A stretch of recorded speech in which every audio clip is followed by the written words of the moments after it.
Kia ora everyone, today's video is on using the regression line to make predictions.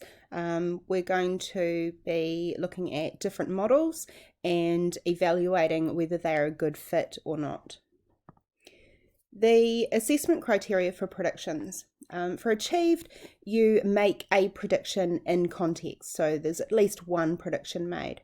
For merit, you talk about the precision of the prediction. Is it reliable by looking at the strength of the relationship? So how much scatter is there on the graph? For excellence, you focus in a bit more. You can use error lines to look at the range of possible values, or you could look at a residual plot, and I'll show you how to do that. You talk about the relevance of what you're predicting.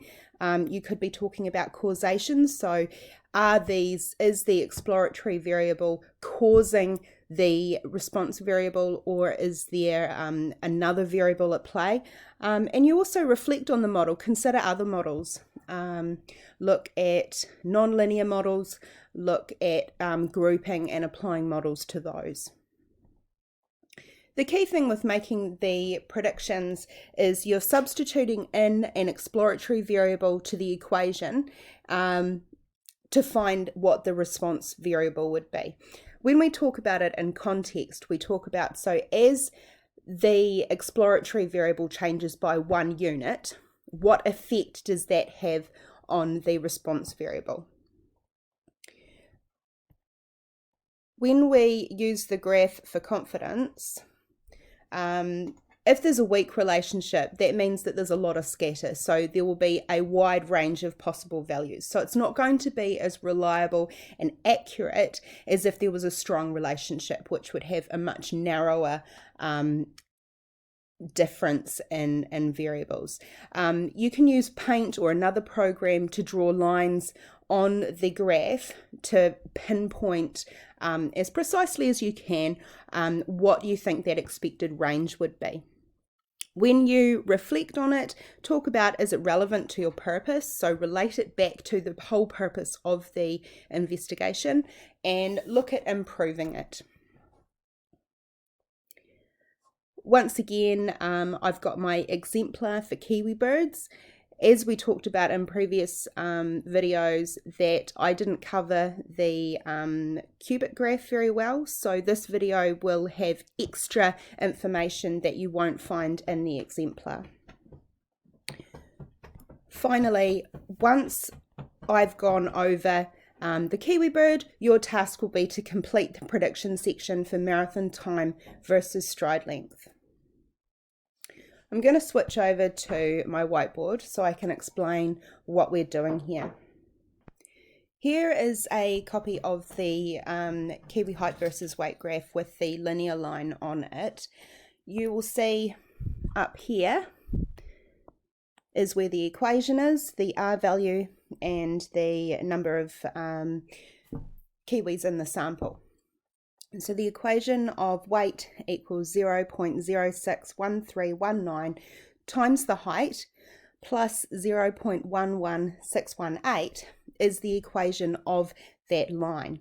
And what this means is for every 1 centimeter increase in height, the weight increases by 0.061319 kilograms.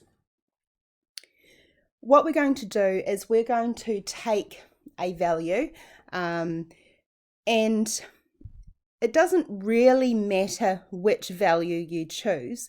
It could be nice to take several different values if you've got varying levels of scatter, and then you could compare the difference in the accuracy of those predictions based on the height. For the purpose of this video, I'm just going to focus on one value throughout. So I'm going to focus on 46 centimeters height. So what I do is I take my equation and I substitute in the height into the equation. So the weight is 0.061319 times the height of 46 plus 0.11618, which gives me a weight of 2.94 kilograms. And I've just rounded that to 2 decimal places. So what this tells me is that a kiwi at the height of 46 centimetres, we would expect their weight to be 2.94 kilograms. And that's all you need to do for achieved. For merit, you need to talk about the accuracy of your prediction. Now, there is a very weak relationship in this graph. Okay, we've analysed that. We know it's a weak relationship. So what that means is my predictions are not going to be terribly reliable. There is going to be a large margin of error. So one way to analyse what this margin of error would be is to go to the point at 46 and using a ruler, I'm not today, we're just going to draw a line straight up. Okay, and what we want to do is look at the values that are at the bottom and the values that are at the top, and that is our range. Okay, so while we would expect a kiwi at a height of 46 centimetres to be 2.94 kilograms, if we extend these bars out,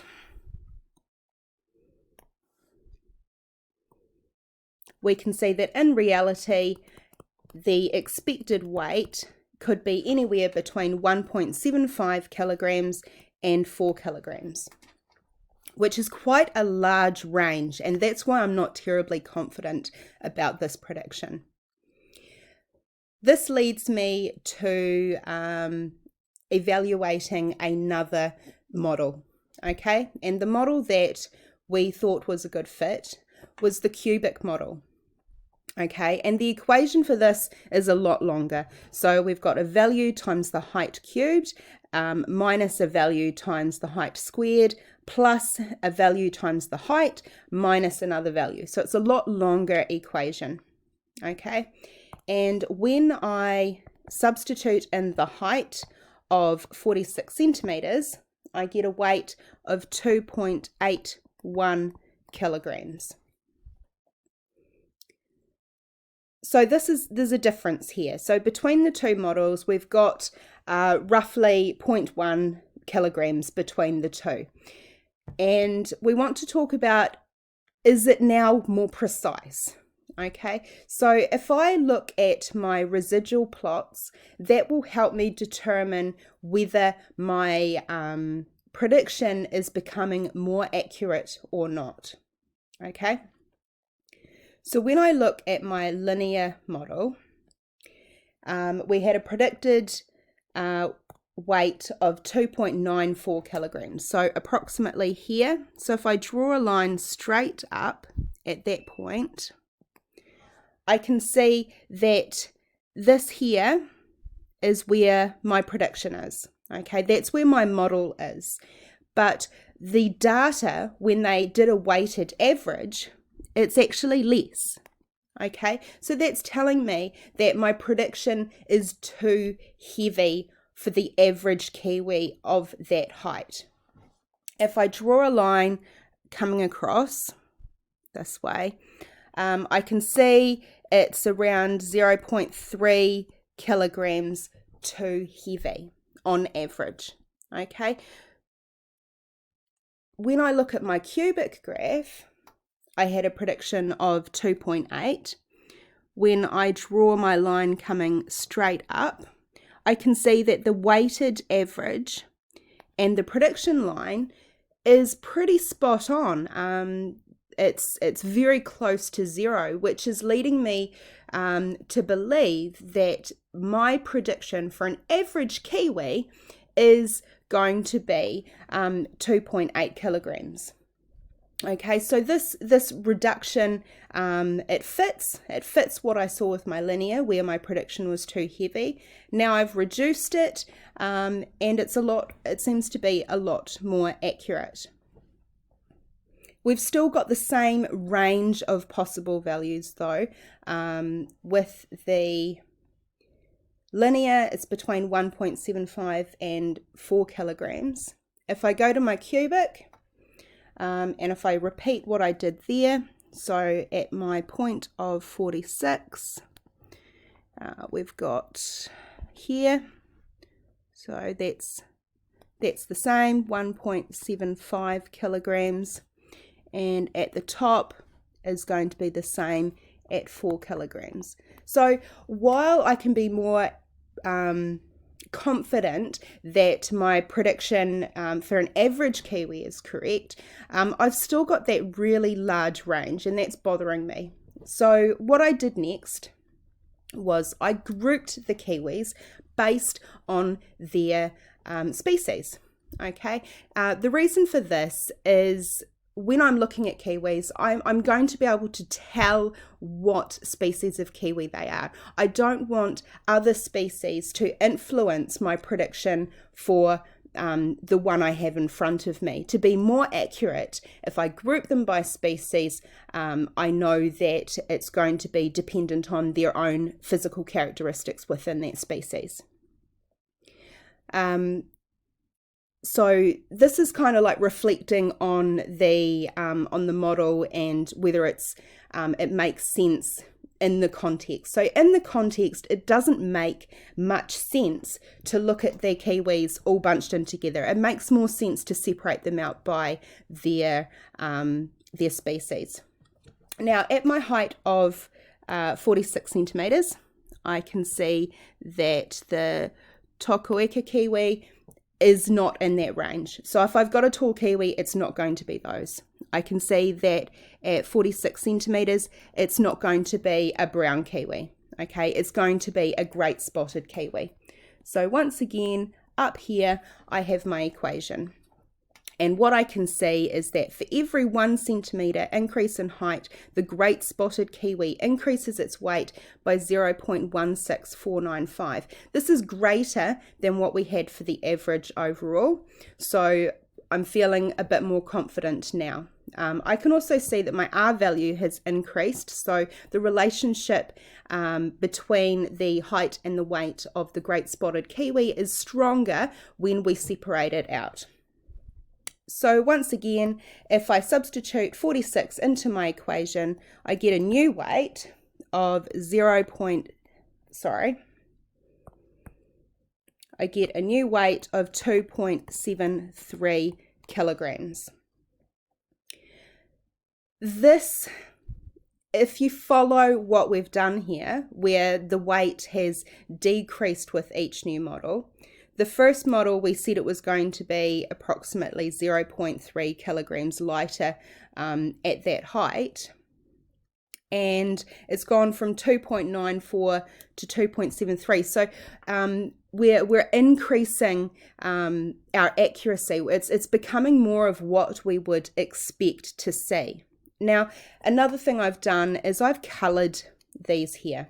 Okay, so at 46 centimeters, if we go straight up and across here, okay, this is our prediction, 2.73 kilograms, okay, and it falls in between the two genders.